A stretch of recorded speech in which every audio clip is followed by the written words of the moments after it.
अस्सलामुअलैकुम। अगर आप लोग भी चाहती हैं कि आप लोगों के नेल्स पे बड़ा ज़बरदस्त सा कोई अच्छा सा डार्क कलर चमकता हुआ नजर आए और आप लोग नेल पॉलिश भी नहीं लगाना चाहती, इसलिए क्योंकि नेल पॉलिश से बहुत बड़ा नुकसान है जिससे बहुत सी हमारी बहनें परेशान रहती हैं। नेल पॉलिश की ये तह नाखून पर एक रुकावट बना देती है। इस वजह से आप वजू करती हैं तो पानी नाखून के नीचे तक नहीं पहुंच पाता, वजू नहीं होता, नमाज कबूल नहीं होती। बहुत सी बहनें इस मसले की वजह से नेल पॉलिश लगाना छोड़ देती हैं और बहुत उदास रहती हैं। लेकिन मैं आज आपको बताने जा रही हूँ पुराने जमाने का वो हल जब केमिकल नेल पॉलिश का नामो निशान भी नहीं था। तब खवातीन किस तरह से अपने नेल्स को किस तरह से कलर देती। मैं आपको बिल्कुल कदीम जमाने की ये रेसिपी शेयर करने जा रही हूँ जिसमें हमारी नानियां और दादियां जिस तरह कलर देती थी, बहुत ही ज्यादा पुराना और बहुत इफेक्टिव है। किचन से आपको इजीली ये सारे इंग्रेडिएंट्स मिल जाएंगे। अपनी रेसिपी साथ साथ शुरू कर देते हैं।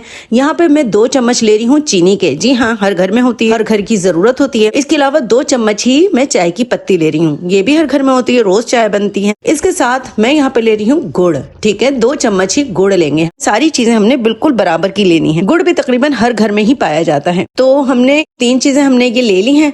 अब हम नेक्स्ट जो इसके इंग्रेडिएंट डालेंगे वो है कॉफी। कॉफी भी हमने 2 चम्मच लेनी है।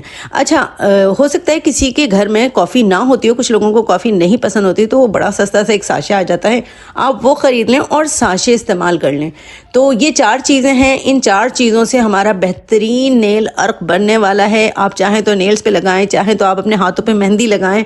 इतना खूबसूरत इसका कलर आएगा और बिल्कुल केमिकल फ्री है, इसमें कहीं कोई केमिकल नहीं है। आप घर में इजीली आसानी से बना लेंगी। घर की रखी हुई चीजों, किचन से ही आप इजीली ये सारी चीजें निकाल लेंगी। इनको देखें, मैंने बहुत अच्छे से मिक्स कर लिया है। जो गुड़ की गुठलियां होंगी ना, उन्हें आपने चम्मच की मदद से बिल्कुल बारीक कर लेना है। अच्छा जी, मैं इनको मिक्स कर रही हूँ और जो गुठलियां मोटी मोटी हैं गुड़ की, उन्हें भी पीस रही हूँ। जब तक आप प्लीज जल्दी जल्दी लाइक कर लें, कॉमेंट कर दें। हर वीडियो में कहती हूँ, लेकिन आपके लाइक्स और कॉमेंट बहुत ज्यादा कम होते हैं, तो मुझे बड़ा गुस्सा आता है और दिल चाहता है कोई भी वीडियो ना लेकर आऊँ, लेकिन हमेशा लेकर आ जाती हूँ। तो आप लोग भी प्लीज जल्दी जल्दी लाइक करें, कॉमेंट करें। सब्सक्राइब नहीं किया है तो सब्सक्राइब भी कर लें। अच्छा जी, मिक्स तो मैंने कर लिया आपके सामने। अब ये देखें, 2 आपको टीन के डब्बे नजर आ रहे होंगे, खाली दूध के डब्बे हैं। अच्छा, कोशिश कीजिएगा किसी ऐसी ही चीज में आप बनाएं जो कि आपके लिए यूजलेस बाद में हो, क्योंकि इसमें जंग भी लगा हुआ होगा। मैंने अभी उंगली के इशारे से आपको दिखाया है कि इसमें जंग भी लगा हुआ है, लेकिन कोई बात नहीं, हमें जंग से कोई फर्क नहीं पड़ता, क्योंकि ये चीज जो है, हमें सिर्फ इसकी स्टीम से हमारा जो है अर्क बनेगा। ठीक है, हमें इसके जंग से कोई भी फर्क नहीं पड़ता। हाँ, जिसके अंदर आपका अर्क बन के गिरेगा ना, उसमें जंग नहीं लगा होना चाहिए। ठीक है, ये देखें आपके सामने मैंने इसके अंदर डाल दिया, क्योंकि पता है आप अपने घर के बर्तनों में बना लें, कोई मसले की बात नहीं है। अगर आपके पास इस तरह की यूजलेस चीजें नहीं हो जो कि बाद में आपने डस्टबिन में फेंकनी है, तो आप अपने घर के बर्तनों में भी बना सकती हैं। लेकिन बात यह है कि फिर उसको सफाई वफाई करना जरा मुश्किल हो जाता है, जरा मेहनत का काम हो जाता है। तो इसलिए मैं आपसे कह रही हूँ, कोई ऐसे दूध के डब्बे टीन के खाली पड़े हुए हो ना, खाली पड़े हुए हो बच्चों के, या कोई और से घी वगैरह के भी होते हैं, तेल के होते हैं, तो उन्हें आप इस तरह से यूटिलाइज कर लें। अच्छा, मैंने सारा जो 4 चीजें, मैंने गुड़, चीनी, चाय की पत्ती और कॉफी, इनका मैंने जो पाउडर आपस में मिक्स किया था, इस टीन के डब्बे में आपके सामने डाल दिया है और बीच में मैंने चम्मच से जगह बना दी है। उसके अंदर मैंने ये छोटा टीन का डब्बा रखा है, देखें, गौर से देख लें। ठीक है, इस तरह से वो बिल्कुल साफ सुथरा है और इस तरह से मैंने ये टीन का डब्बा रख दिया है, छोटा वाला अंदर। ठीक है, अब इसी के अंदर हमारा जितना भी अर्क है वो बन के गिरे। ठीक है, अब हम इसको चलते हैं चूल्हे की तरफ लेके। हमने इसको रख देना है चूल्हे पे। ये देखें आपके सामने मैं एक एक स्टेप करके दिखा रही हूँ। बस इससे पता है क्या, बर्तन थोड़े काले हो जाते हैं तो वो जरा साफ करना मुश्किल होता है, इसलिए मैं आप लोगों से कह रही हूँ कि कोई ऐसी चीज इस्तेमाल करें जो बाद में आपको फेंक देनी हो। आपकी मेहनत बच जाएगी, कौन बैठ के रगड़ के साफ करेगा। और अगर नहीं है तो आप अपने घर के बर्तनों में भी बना लें, थोड़ी मेहनत लगेगी लेकिन साफ हो जाते हैं, ऐसा नहीं है कि साफ नहीं होते, हो जाते हैं। अच्छा जी, ये स्टेप आपने देख लिया। अब इसके ऊपर आपने कोई ऐसी पतीली या ऐसा प्याला, कोई ऐसा पैन रख देना है जो हमारे जो टीन का डब्बा है ना, उसको बिल्कुल कवर कर दे, बिल्कुल कवर कर दे। और उसके बाद हमने ये जो इसके किनारे हैं ना, इस पे भी हमने आटा चिपका देना है। हम आटा क्यों चिपका रहे हैं? अच्छा, हम आटा इसलिए चिपका रहे हैं ताकि जो इसकी स्टीम है ना, वो किनारों से बाहर ना निकले। ठीक है, फिर हमारा अर्क बनेगा कम अगर स्टीम निकल जाएगी बाहर, तो ये वजह है। मैंने बेसन की रोटियां भी कुछ दिन पहले बनाई थी, तो मेरे पास बेसन का आटा गूंदा हुआ पड़ा हुआ था, तो मैंने कहा चलो यही चिपका देते हैं। तो आपके पास सफेद आटा, आप सफेद आटे चिपका दीजिएगा। ये आपको दिख रहा होगा येलो येलो कलर का आटा है ना, लोग कहेंगे नहीं आपने येलो कलर की कोई और चीज चिपकाई है, आपने बताया नहीं वीडियो में सही। तो ये येलो जो है ये बेसन का आटा है, मैंने बेसन की रोटियां बनाई थी तो वही आटा बचा हुआ था।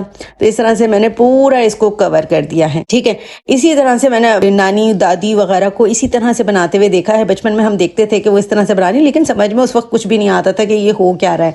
वो तो अब जब हम बड़े हुए तो समझदार हुए तो हमें समझ में आया, अच्छा तो ये वाली कहानी थी, ये सब कुछ होता था।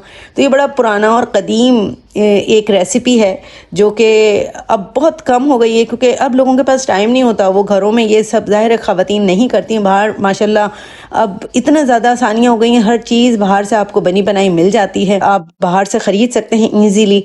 लेकिन कुछ ख़वातीन ऐसी भी हैं जो मेरी तरह हैं, जो चाहती हैं कि हर चीज़ घर में खुद कर लें, तो वो बड़ा अच्छा भी लगता है करना कभी कभी। तो अगर आप चाहें तो इस तरह से खुद घर में बना सकती हैं और उसको आप बना के अपने हाथों पे लगाएं, अपनी अम्मी के हाथों पे लगाएं, अपनी दादी के नानी के हाथों पे लगाएं, बड़ा अच्छा लगता है।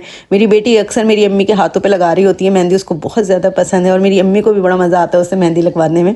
अच्छा, ये जो प्याला है आपने देखा, उसको मैंने अच्छे से आटे से पूरा पैक कर दिया नीचे से। ठीक है, कोई किनारी अब इसकी जो है खुली हुई नहीं है, और ऊपर मैंने पानी भर दिया प्याले के। ठीक है, ऊपर पानी भर के मैंने नीचे से चूल्हा जला दिया है, और जो पैन है ना जिसमें मैंने पानी भरा है उसके ऊपर भी कवर कर दिया, उसको भी किसी लेड से कवर कर दिया है ताकि उसकी भी स्टीम बाहर ना जाए और प्याले का पानी गर्म ही रहे। अब ये जो अमल है ना, ये अमल अंदर शुरू हो चुका है हमारा अर्ग बनने का, बड़ा ज़बरदस्त हमारा अर्ग बनेगा। अच्छा, आपने बहुत तेज़ फ्लेम नहीं करना, आपने मीडियम फ्लेम पे, मीडियम से भी थोड़ा बल्कि आप लो रखिएगा अपना फ्लेम, और इसको तकरीबन आधे घंटे तक आपने इस तरह से पकाना है।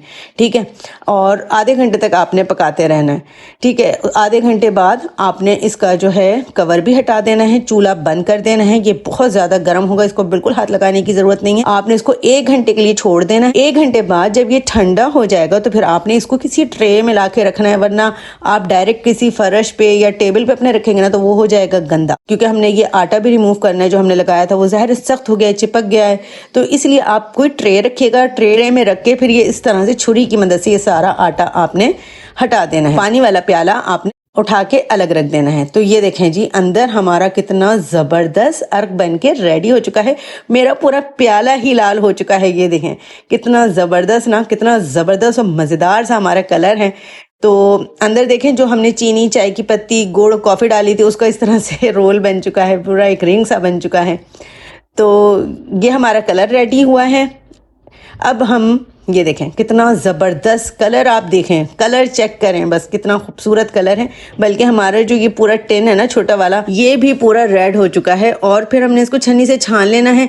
छन्नी से छान इसलिए रही हूँ कि कहीं कोई पार्टिकल अगर आ गए हों चीनी गुड़ वगैरह के तो वो स्ट्रेन हो जाए।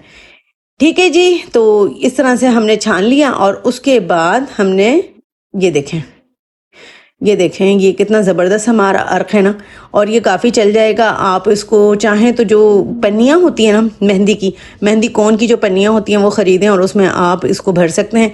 अच्छा, अब ये यहाँ पर मैं इसके अंदर मैदा मिक्स कर रही हूँ। ठीक है, मैदे से क्या होगा, मैदा या आटा आप चाहें जो भी इसके अंदर मिक्स कर लें, जितनी आपको थिकनेस चाहिए उस हिसाब से आपने इसको इसके अंदर मैदा या आटा जो घर में आप यूजली जिनकी रोटियां बना रहे होते हैं वो आपने मिक्स कर लिया, और मिक्स करके देखिए कितनी ज़बरदस्त सी हमारी मेहंदी तैयार हो चुकी है। ठीक है, इसको आप किसी कोन में भर के रख सकती हैं, किसी प्याली में रख सकती हैं। अब मैं आपके सामने अपने नेल पे लगाकर आपको दिखाऊंगी कि ये किस तरह से वर्क करेगा। अल्हम्दुलिल्लाह ये आपको बड़ा ज़बरदस्त कलर देने वाला है। इस तरह से आपने अपनी फिंगर्स पे लगाने, पूरे अपनी जो उंगलियों पे टोपियाँ पहना देते हैं ना, वो बड़ा ज़बरदस्त मुझे लगता है, बड़ा खूबसूरत लगता है। मैं अक्सर वही लगा रही होती हूँ हाथों पे कि पूरी अपनी ऊपर की अपर साइड को ना पूरा नेल से लेके नीचे तक ना फिंगर्स को मेहंदी से कवर कर लेती हूँ, मुझे बहुत पसंद है वो। लेकिन अभी फ़िलहाल मैं आपको सिर्फ अपने नेल पे लगा के दिखा रही हूँ। ये आपने इस तरह से लगा के ना आधे 1 घंटे के लिए छोड़ देना है। उसके बाद फिर आपने इसको रिमूव करना है, फिर आपने इसको दोबारा लगाना है। तो इस तरह 2-3 दफ़ा करेंगे तो बेहतरीन कलर आएगा। ये देखें एक दफ़ा मैं आपको दिखा रही हूँ, ये मैंने तकरीबन 1 घंटे लगा छोड़ दिया था, तो देखें मेरे नेल पे कितना ज़बरदस्त कलर आ चुका है सिर्फ 1 दफ़ा में। ठीक है, ये सिर्फ 1 दफ़ा का कलर है, लेकिन इसका हमने कलर मजीद डार्क करना है। तो अभी मैं इसको रिमूव करके अब मैं दोबारा इसके ऊपर एक कोटिंग करूंगी और इसको लगा दूंगी। तो इस तरह से ये जितना चाहें आप डार्क कर सकते हैं, लेकिन 2 से 3 आपको कोटिंग, 4 कोटिंग हो सकता है करनी पड़ जाए, लेकिन कलर बेहतरीन आएगा, खूबसूरत कलर आएगा। वीडियो अच्छी लगी हो तो प्लीज लाइक करें, कमेंट करें, सब्सक्राइब करें, और मजीद क्या देखना चाहते हैं ये भी बताएं। जल्दी जल्दी मेरे सब्सक्राइबर बढ़ाएं। जैसे जैसे सब्सक्राइबर्स बढ़ते जाएंगे वैसे वैसे बेहतरीन से बेहतरीन तरीन फॉर्मुलेशन आती जाएगी। आप मुझे सपोर्ट करें, मैं आपको सपोर्ट करती रहूंगी। तो चलें जी, मिलते हैं फिर किसी नेक्स्ट वीडियो में। ओके, अल्लाह हाफिज।